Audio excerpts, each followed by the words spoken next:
Alex, welcome to the Lewis and Kyle Show. This episode's been a long time in the making. Glad to have you here.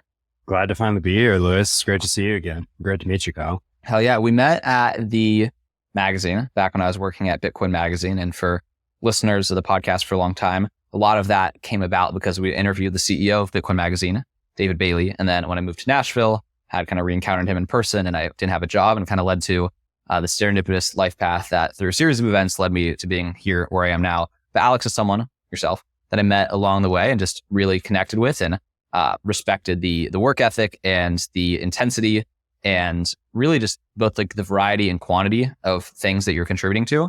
And so I just kind of always have had you on the radar as someone to bring on the show.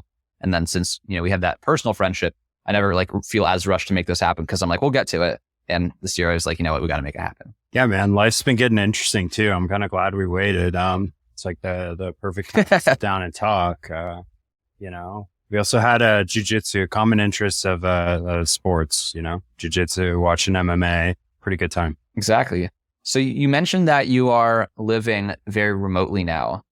What motivated that decision? I've always enjoyed living outdoors, not living outdoors fully, but just like having beautiful areas around me. I grew up on a large kind of tract of timber and farmland.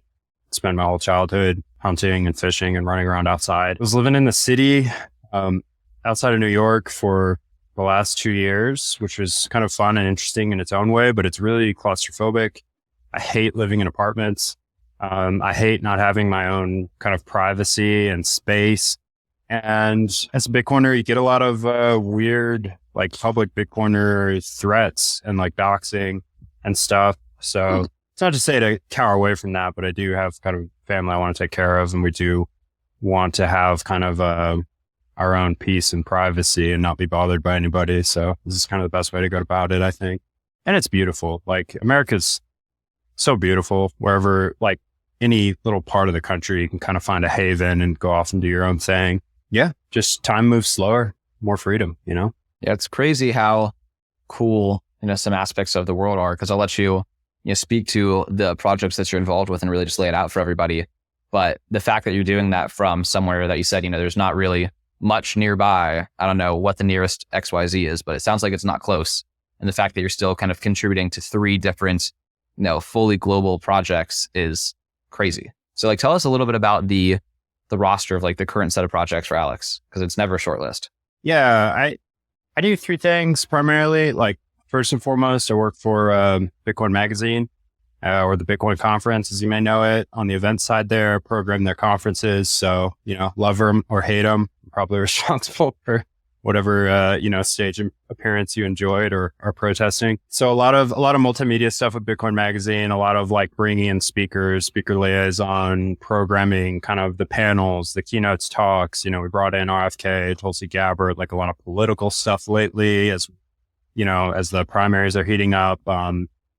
Even more controversial things ordinal inscriptions, the really fun stuff like ARC, Layer 2s, side chains.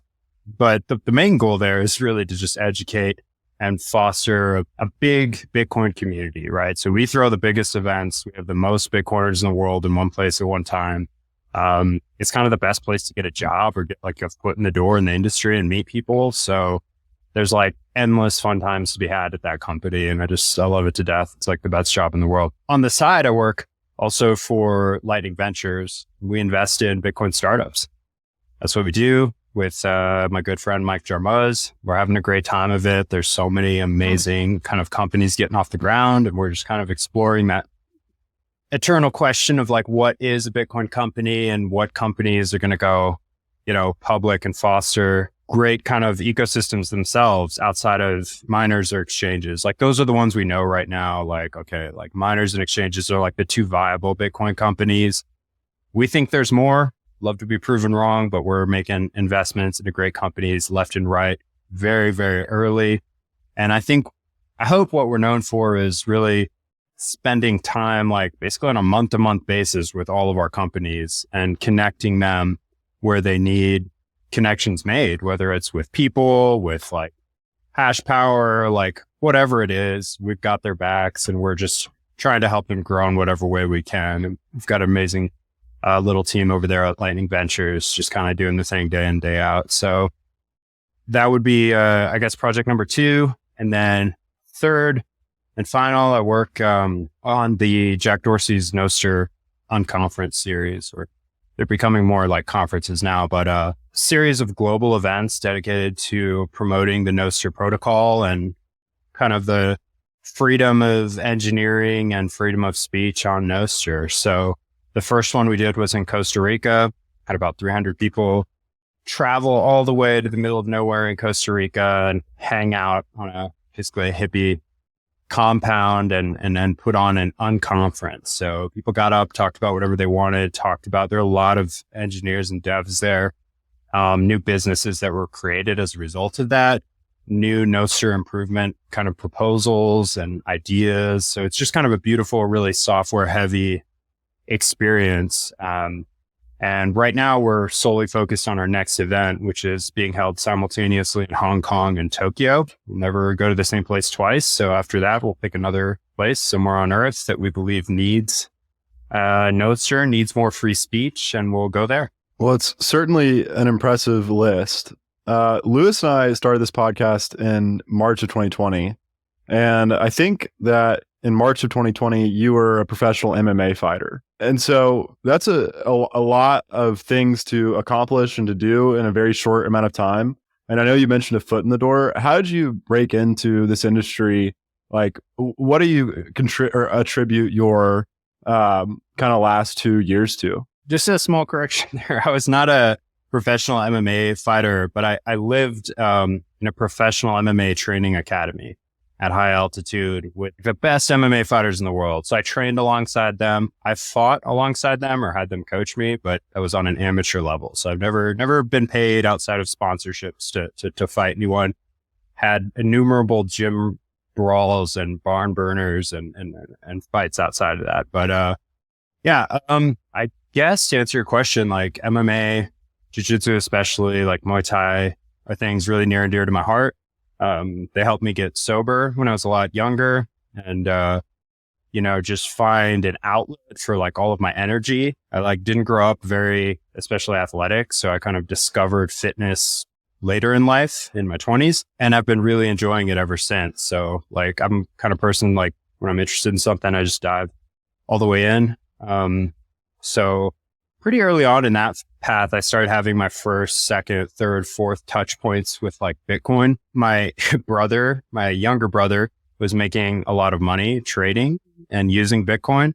And I was looking for early on a way to supplement my income because I was, training full time. You can't really work when you're training MMA full time. It's too physically exhausting. It's very time consuming. You have 3 sessions a day, different practices, and you're watching video when you're not at practices, basically. So I thought I could like make it as kind of a day trader. And then I started to learn really like how money works. I'm still learning to this day how money works, how Bitcoin works, like what's the difference between Bitcoin and crypto. And I got lucky enough to like meet the right people. A lot of the people at Bitcoin Magazine were essential in that, Pete Rizzo, CK, Dave Bailey, just essentially and kind of steering me into the right path. So I guess to answer your question, my first job in this space, I edited the Bitcoin standard for Saifedean.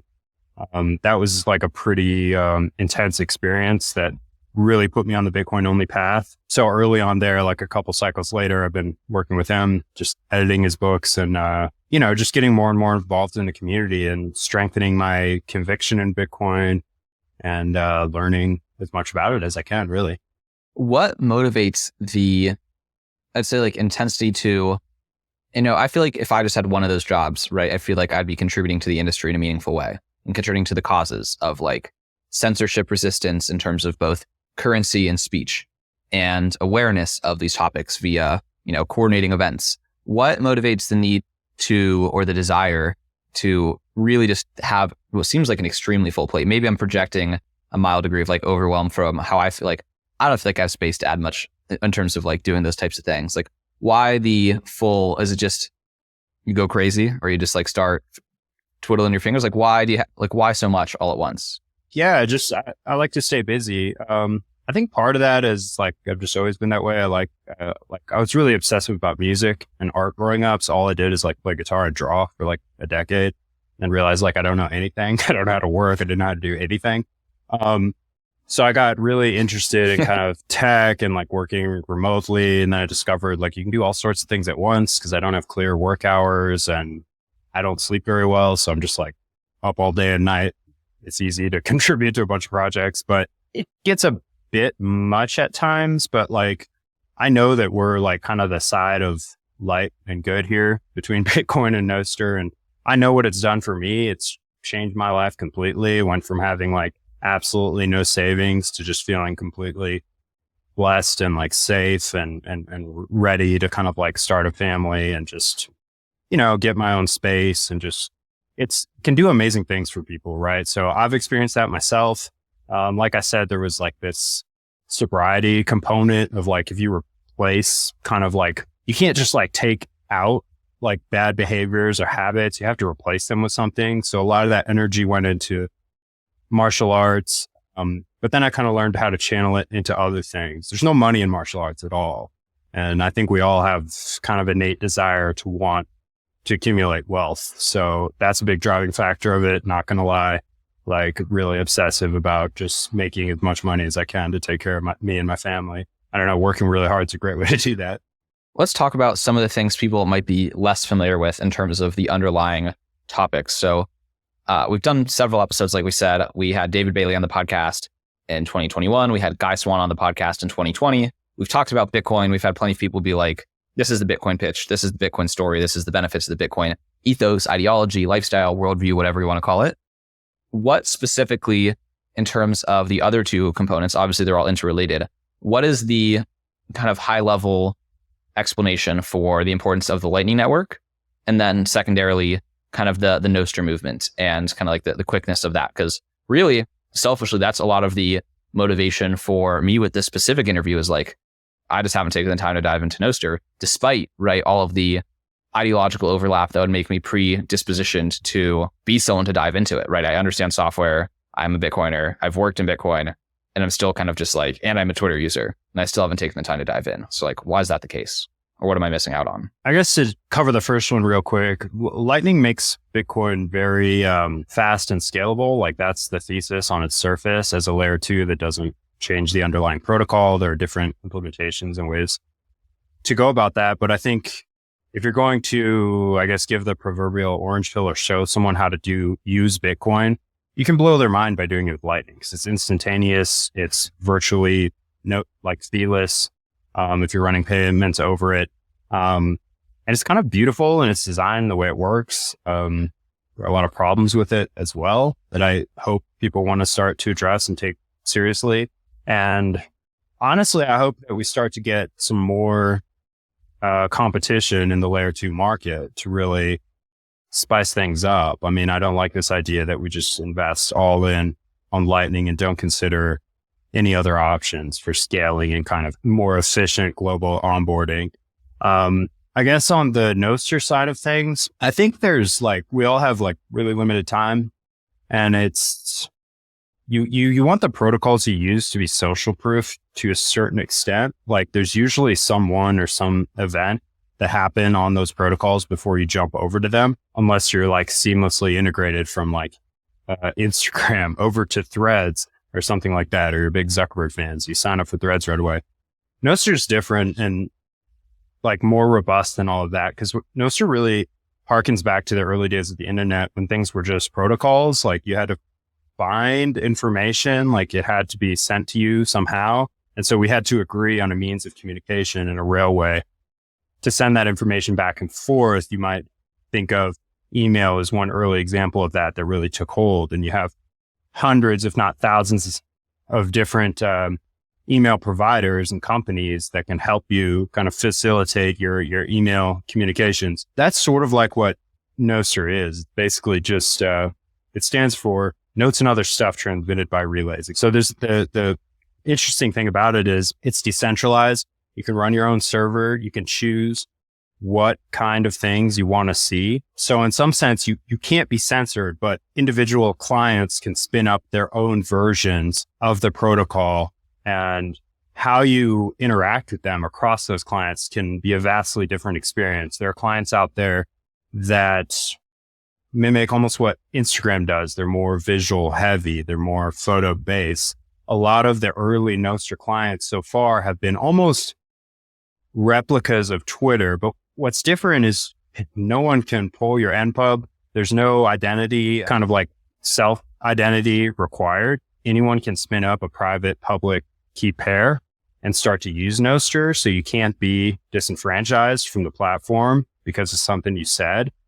Now, within certain clients, people might be able to mute you or choose not to view what you're saying, but that's it, right? I mean, that's no problem, right? So I think what you'll see is rather than these like monolithic companies that are feeding you algorithms, ultimately their goal is to sell you advertisements or to sell you a premium experience, right? Those are the only two models for social media that we know.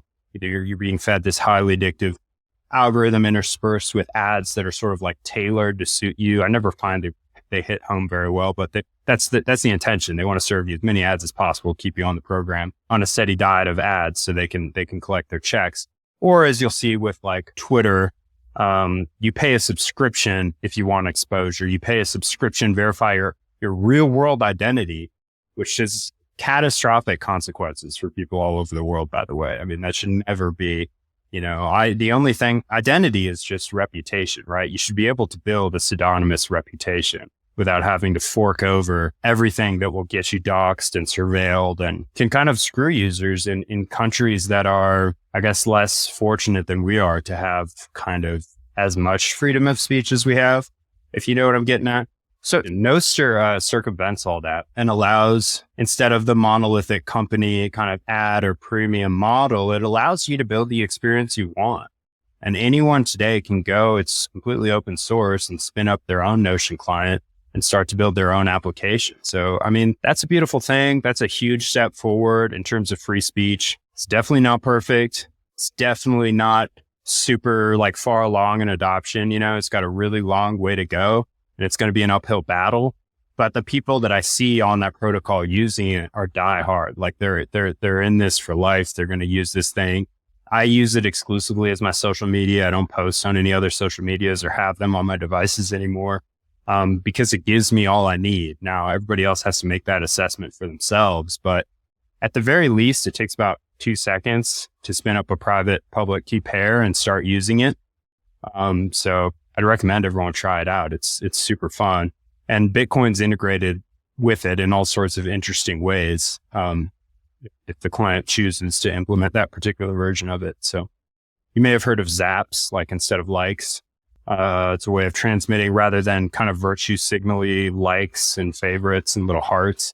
You actually send economic signal to content that you like. So content creators can directly monetize their content with no trusted third party and no interference or censorship. It's a beautiful thing. You may have heard recently the App Store is threatening to pull all the clients that don't get rid of the apps. I mean, that's how it's like actually probably the most groundbreaking innovation in social media in the last like couple years that I've seen, the Zap model.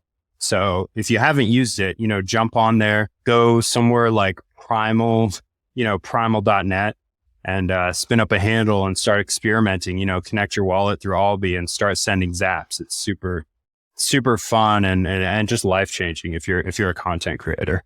Thank you for that overview. It's interesting. I want to check it out now. I frankly had not before this at all. But by that description, it sounds like a conference would kind of be not something that people that tend to want this sort of decentralized, trustless environment would want to go to. It's like, I love this app. I love my ability to be pseudonymous, but now I'm going to go and dox myself to all these other people that love this app as well, or love this platform as well. Is there any truth to that? Yeah, absolutely. One of the tenets, like core kind of theses of our events is that they are NIM first. So if you are a pseudonymous person and you don't want to divulge your identity, I mean, you can still come. We don't require anything from you. These events are free. All we need is an NPub, which is effectively your user hash. It's unique to you. that will get you a ticket. We'll send it to your DMs. You don't have to put your name, your email address. There's no personal information exchange here. You may want to volunteer a name or something like that, but it's not required. All we need to know is that you're on Nostr, and then we can send you information. So surprisingly, people turn up to these things. We had a really interesting solution last year where we actually streamed out the whole event in Costa Rica, and we gave everyone lanyards. And there were 2 types of lanyards. And we used AI to create like an anonymous lanyard. And when the camera would, like if you'd walk in front of camera with your Anon lanyard, blur your whole face out. Now, people that take their privacy super seriously, some of course didn't come to the event at all. The creator of Nostr himself, Mr. Fiat, didn't come to the event, but he did join us virtually to talk to us about the history of Nostr and kind of criticize some of the directions it had grown since he had, I guess, passed on the reins, and other people have, created their own implementations of it. So I guess to answer your question, I think there's something at the events for everybody, but if you're that privacy conscious that like you don't want to be seen in public with other Bitcoiners or Nostr people, and there are a lot of the same people, then yeah, I would say just join us virtually. You don't have to come in person, of course. But, well, it sounds like you thought about it with a AI-based lanyard that blurs out your face. Sounds like this isn't the first time that's been brought up. Yeah, man. It's very important to us. We have a lot of NIMs on the team.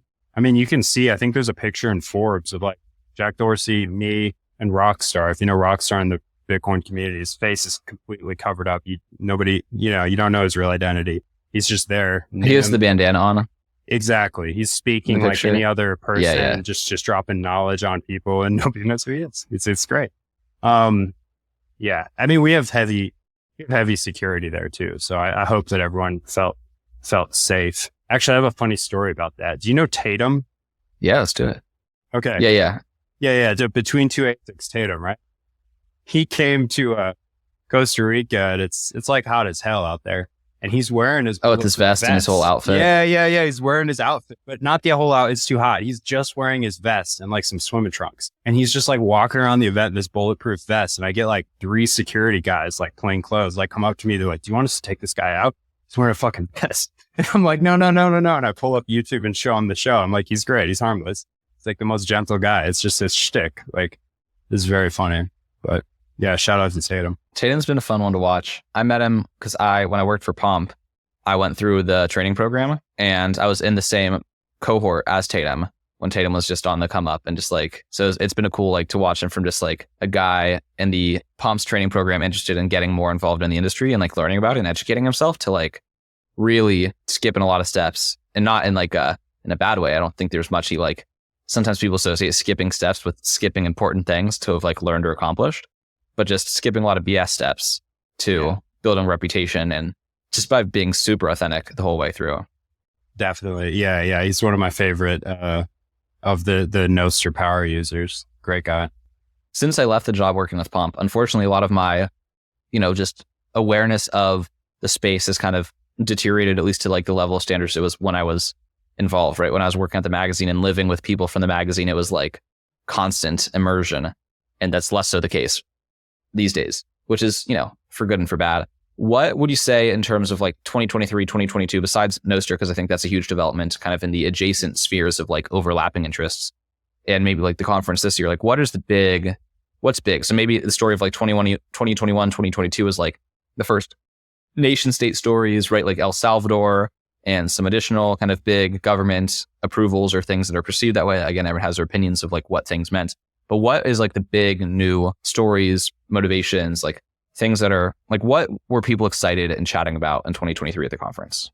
Political candidates taking donations in Bitcoin. It's not the first time it's happened, but a Kennedy himself, pretty exciting. And if you're pretty apolitical like me, I mean, I'm not interested in voting for any of these people. I think they're all liars. I'll be interested to see down the line if they put their actions behind their words, but to see them show up, it's just a great thing to see. Obviously, the other big kind of development that's super controversial is inscriptions, ordinal theory, and then inscriptions on Bitcoin, allowing you to preserve bits of data on chain. Some would say spam the chain, like an NFT, just put digital artifacts on chain. and keep them there forever. Super interesting, super hot topic. Been a big issue this year. What else do we have? We have a spot Bitcoin ETF that looks like it's going to get approved from BlackRock. I'm not terribly interested in that. I would never buy that. That's not Bitcoin. I wouldn't recommend people buy that. But if you have a huge retirement stack built up and you want some tax advantage, like Bitcoin adjacent instrument, maybe that's the move for you. Exposure to the price action, theoretically. A little bit, yeah. But I think the real use case there is for institutions that can't by mandate hold Bitcoin. It's for like firemen's pensions. It's for like companies that don't know anything about custody or could never get board approval, rather than just buying MicroStrategy or like Riot or, Hive or Hut 8 or something. They can actually buy spot Bitcoin, hopefully in the future here. So that'll be pretty good from a price perspective, bad from, I guess, other perspectives where I feel a lot of people are going to get duped. A lot of older people who are now not going to put in the time to learn how to custody their own Bitcoin. But to be fair, I mean, that was always the case. It was never going to be 8 billion people self-custodying Bitcoin at home. So I'm a big proponent of like some exposure is better than none. And it's a step function improvement to be involved in Bitcoin in any way versus being kind of totally in the dark about it. So it's, there are, like anything, there are trade-offs to some news like that. I gotta tell you, I'm kind of out of the loop, man. I'm not on Twitter, so I miss a lot of whatever people are angry about, these days, thankfully. So I don't really know what's going on. In terms of the venture side, we didn't really cover that very much yet. What's, I guess, maybe it's either yours or the thesis of the fund. Why are there opportunities outside of the two you mentioned, right? Mining and exchanges. Like, what are the types of services in this industry that you're bullish on, traditional companies being formed around? Because this is different from to what you said earlier, right? We're very having a distinct conversation of Bitcoin versus crypto. And these are companies that are companies. You're not investing in DAOs or like kind of that very crypto-esque model, that non-Bitcoin crypto-esque model of like how those startups tend to be governed. These are like traditional companies that provide a service related to the Bitcoin protocol that you think will be economically viable into the future. I guess I'd mention first, this is a highly risky endeavor. And you're definitely going to encounter losses. When you get into the venture world, you're going to see some companies and some brands that we, know and love get the shotgun blast to zero over the next few years. And that's okay. Competition's good for everybody. I think the core thing to remember here is that you're not investing in Bitcoin. You're making a bet that these startups will outperform Bitcoin on the same time scale, which is usually about 5 to 10 years. So highly risky, not for everyone. You got to have a super high risk tolerance. You got to be a little bit kind of like arrogant or dumb to do it. But you're investing for those 1 or 2 companies who at the margin are going to bring you an outsized return of the tune of, 10, 20, 100, maybe even 1,000x. So nobody knows what's going to happen. We're all just kind of working in the dark here, excited to see, but there's, it's been going great so far. I guess to get into what kind of products and services some of these companies offer, like I said, a lot of them, the ones I love the most tend to be like Bitcoin only exchanges, Coin Corner, Swan Bitcoin, to name a few, people that help you self-custody your Bitcoin in interesting and really transparent ways. You've got the Coin Kites of the world, big cold card guy. You've also got competitors. You've got Foundation Devices, to a lesser extent, Ledger and Trezor, who are doing crypto custody solutions as well. You've got Crowd Health, Bitcoin kind of crowd-funded insurance. You've got crowdfunding. Kyle, have you heard of Crowd Health? I haven't, but I understand the concept just from him saying that. It sounds really interesting. Is that how? Yeah. How's that work? I've done a bit of a deep dive on Crowd Health. I'm very interested in Crowd Health. What's your take? So we did an interview with Neil Stoney on this podcast a couple weeks ago. Really, we did it in March and published it a couple weeks ago. And for everyone listening, this is July. So that's the chronology of the Lewis and Kyle show behind the scenes. And he brought it up on the interview. He also talked a lot about Fountain, which is just another good shout out to include in this episode. It's kind of similar to Zaps, but live streaming value to podcasts and some things like that in terms of, economic. I like how you call that economic signal for the fact that you enjoyed content or that something was worthwhile crowd health is an alternative healthcare model. And again, I like to be very cautious. This is, something that when we interviewed Brandon has stuck with me. Brandon from Bitcoin Magazine, Brandon Green, that the Bitcoin world, why it's so impactful for so many people, and something that you kind of just, I'd say, left somewhat unspoken, though you did elaborate on it a little bit in terms of like, it taught you the value of saving and the value of like these other ethics that may roll over into other areas of your life positively. But one of them is, not that distrust is a virtue, but when you pierce the veil, that's the specific kind of term. When you see like your first large scale gaslighting, if you will, in terms of like some collective effort to perpetrate something that is just, in hindsight, or once you've kind of made the realizations, just so obviously not true to the extent that you just become a bit of a natural skeptic. It's like, that's what he refers to as piercing the veil. So all that to say, when I said healthcare to describe the healthcare system, I still personally don't even like using the word healthcare, right? Because the word healthcare implies that the system exists to facilitate health, which has become lost in terms of the purpose for many of the companies. Even if, the individual agents within that think that's what they're contributing to, it's like the mass effect of the system is not contributing necessarily net on, better health outcomes. And of course, those are very difficult things to describe in terms of the complexity of the system, which is like another very Bitcoiner thing, which is just like when a human thinks they fully understand the scale of what's going on within a complex system, you're speaking to a very arrogant human who, overestimates their ability of knowledge. And that comes back to central banking and just kind of the whole Bitcoin thesis. Anyway, crowd health is an alternative to, for lack of a better word, traditional healthcare business models or incentive structures and dimensions of designing like how those ecosystems work such that, when a bad thing happens to an individual, not everyone's collectively screwed up based on all of the different dynamics of that marketplace. And the idea is that they also try to find you what you need and negotiate on your behalf and basically don't have the same. It's all about just understanding the perverse incentives of traditional healthcare and trying to build a system that does not have those same flaws. And then a lot of the Bitcoin integration of it is that some of the funds, up to 75% for individuals, to my understanding, can be stored in Bitcoin. Yeah, that's a good take. I have yet to try the service myself, invested in it, but I haven't had healthcare in years. Health insurance or been to a doctor or dentist in a very long time. I share some of the kind of realizations that you just shared, which would be that they're there to extract a lot of value out of you for very little in return and get you on kind of a perpetual pharmaceutical regime from which a lot of people never escape. And I found it's much easier to bet on yourself and stay healthy. Not for everyone, not for people with young children usually, or big families, but there's alternatives out there, There's a lot of ways to take care of yourself that don't involve going to some doctor that just looks things up on a database anyway, and it's just basically guessing what's wrong with you.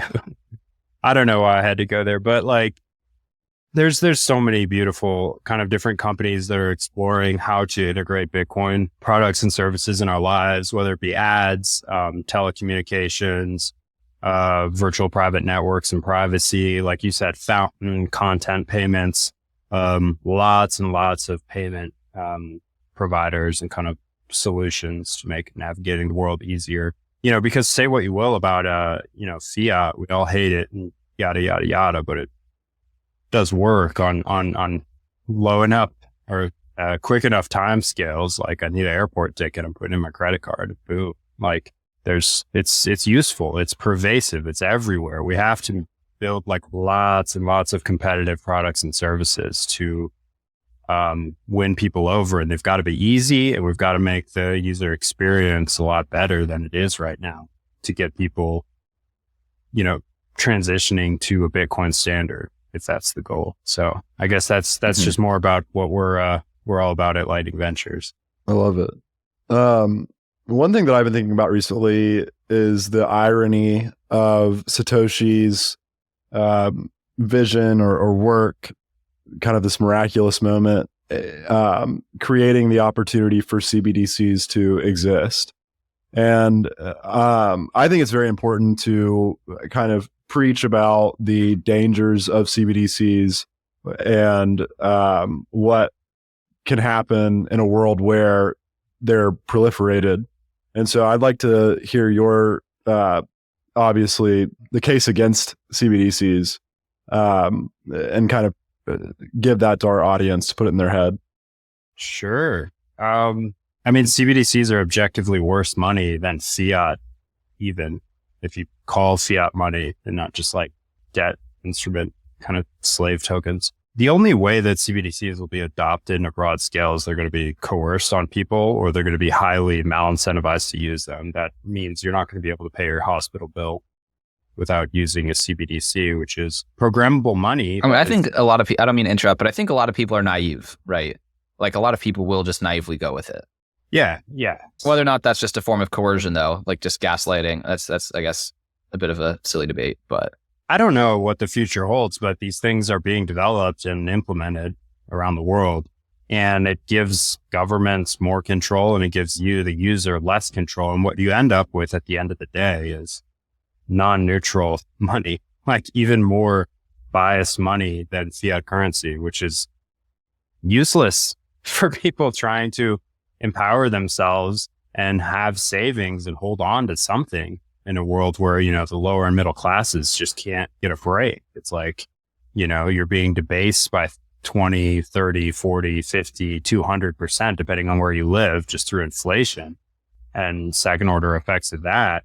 You're being taxed 30% plus. It's like, okay, so that's like 6 to 8 months of my year that are down the drain. What else can I have left? What you have left is this sort of government surveillance coin that has an expiration date, that has geographical boundaries on it to further reinforce a sense of state and to reinforce propaganda that the government wants to put on you. You can buy things here, but not here. Let's bump the economy here. You're driving too much. You've used too much of your daily allocation of CO2 and oxygen today, so your car is going to turn off here and you can't get any more electricity or gas for it. There's just some horrible kind of sci-fi scenarios. Like, it's not hard to extrapolate once you start having a programmable changing money that's non-neutral, what's going to happen to populations and how that benefits the people in power. And, you think about the ways they're going to try all sorts of things to usher it in. Ultimately, I think people will realize, like on a large scale, that this is objectively worse for me and worse money, and I don't want to use it. And it's just as sort of, the Brits, or even here at home, they slowly try to get rid of cash, which you can use fungibly to purchase things that, for good or for bad, the state doesn't know about. That I believe that is something you should fight for. That's a right that we should have. Right. So this is something that Bitcoin already solves for all of those problems. It's neutral. You're not going to get disenfranchised from the Bitcoin network. We're not going to hard fork on you and leave you behind, hopefully. So you can run older versions of the network and you're still good. We're not changing the rules on you. We're not moving to, proof of stake and obsoleting an entire multi-billion-dollar industry of miners. It's there for you, and it's by rough consensus, and no one's in charge of it, and everyone's in charge of it. So it's a beautiful thing. I think the case against CBDCs is obvious, but I'm kind of nervous to see what comes down the line and whether or not I'll be forced to interact with them at all in my lifetime. I hope. Yeah, Lewis and I, we love the concept of optimistic media and like spreading, a good message as opposed to kind of like messages that are tainted by perverse incentives, which are, getting clicks, etc. And I think that while talking about CBDCs is not necessarily something that's optimistic, I think the fight against it is very important. And so that's why I bring it up, and I appreciate you kind of spelling it out there. I think it is obvious, but it's very hard to remember what it was like to not know something once you know it. And I think, Bitcoin, as big as it's gotten, still only permeates a certain percentage of people's brains. And the ability of the state to spread a message and to permeate brains is unmatched. And so I think that spreading the message against CBDCs is important. Yeah, I was just going to add that, to your point about, investing for user interfaces and things like that. The precondition is ideological alignment in terms of like Bitcoin users understand why it matters to be doing this. They're bought in to the fact that it, is important and essential, not just important, but essential that something like this survives and exists. So then those are the people who don't care that like, in obvious tiny ways, and Bitcoin is quote less convenient, like on a matrix of all of the different metrics, it is like does not outcompare money in terms of like, there's certain things that are obviously easier about handling physical cash than there are about handling Bitcoin, and certain things that are easier and whatever. But it's like when you're bought into the mission and like not even the mission, but like the premise of everything that you're doing, it's like, I don't particularly care that this is 10% XYZ, slightly worse, changes, in the short term in value and fluctuates, because that is like the price to pay for the bigger cause. And that's why you play that role, with the media company as well. Yeah, absolutely. And like often cited in the Bitcoin community, like it's important to remember that there are no solutions here. There's only trade-offs. So the best thing you can do for yourself is just educate yourself about what actually you're working with. Work with fiat money and what we're actually talking about when we talk about Bitcoin. And you can determine what trade-offs you want to make for yourself and your family and your loved ones, For me, I'd hope that the people around me want to take a little more personal responsibility. In exchange for that, they get much more freedom to move about the world and accumulate wealth and, preserve it outside of the hands of the state, which will always stab you in the back every time. Let's do one or two bonus questions. This might have been before we started recording. Are you still on a carnivore diet? Are you animal-based exclusively? What's that look like? It looks pretty carnivore heavy, especially with where I recently moved. I mean, I'm eating a lot of elk, a lot of bison, a lot of, have like a local strain of Wagyu, which is fantastic. They brought some Japanese cattle over here and they're doing a great job of ranching them. And I can pay for all that, buy it from a rancher in Bitcoin. So kind of unbeatable, like wild boar, typical Angus beef. So I eat a lot of meat, not exclusively meat. I mean, I have my vices like anybody else. I love ice cream. But generally after, a good jiu-jitsu practice, I usually cook up, like 90% meat-based meal and eat that. I drink a lot of, raw milk as well. I'm a big raw milk guy. Yeah. Raw dairy is next level. Kyle, what were you going to say? I didn't mention it earlier, but one thing that people, I guess, perpetual listeners of Lewis and Kyle show, I don't know how many of them are out there, but there might be a couple who have noticed a trend that I brought up before, and it's like exceptional results that come from people who have the ability to focus, and that focus usually is crafted by years of playing music. There's a number of different guests that we've had that were musicians that went on to do really interesting things in a relatively short period of time, and spent tons of time focused on their instrument and were able to translate that into other areas of their life. How do you think that the guitar affected your ability to focus? Yeah, I think it certainly helped. First of all, you learn how to learn when you teach yourself an instrument. I don't have any classical training, you can't read music at all, but I can hang and play with anyone. I mean, love guitar, piano, any stringed thing. And it's because you spend that much time doing anything, you're going to learn how to learn, which is great. But you also learn pattern recognition and how to approach things somewhat systematically, or at least I did for guitar. That really helped me in discovering kind of the patterns and the sounds and the color that you want. You have to spend a lot of time going through rote miscellaneous exercises just to have that discoverability.